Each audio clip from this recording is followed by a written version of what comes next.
Paalala po sa publiko, siguraduhin na nakalak ang gate at pintuan sa inyong bahay.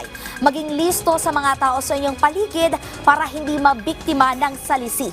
Yan ang ulat ni Isaiah Mirafuentes, eksklusibo.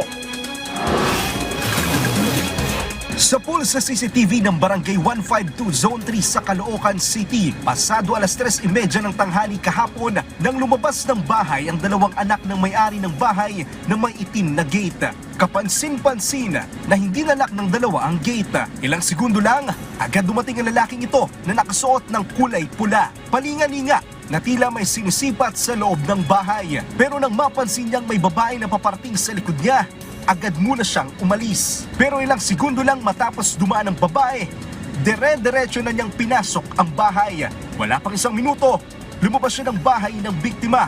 Bit-bit na pala niyang isang cellphone na nakalagay sa lamesa malapit sa bintana. Actually, kasi mga 3 PM siya nangyari. So, mga parang 10 minutes lang naman nawala yung anak ko. Yung dalawang anak ko kasi yun, yung bunso ko, tsaka yung pangalawa ko. So, syempre alam naman namin kung nasa namin nilalagay yung mga gamit namin. Mga around 4:30 yun, naisip na nung anak ko na magpatugtog. Kasi usually yun yung hobby niya magpatugtog.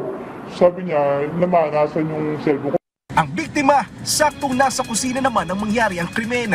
Kaya hindi niya napansin na tinangay na pala ang cellphone ng kanyang anak.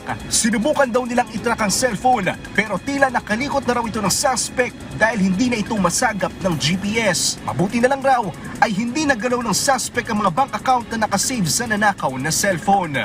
Medyo natakot kami kasi yun nga, sabi ko nga, hindi namin akalain na sa area namin na matatahimik, na siyempre magkakakilala nga kami na pwede palang mangyari yun.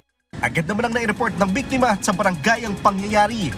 Pag lalabas po kayo ng bahay, ay pakilak po ang inyong bahay. Mag-ingat po sa mga naliligaw na masasabi po nating nag-aabang po ng lalabas sa inyong bahay. Baka po sila may madampot na any item po tulad ng cellphone.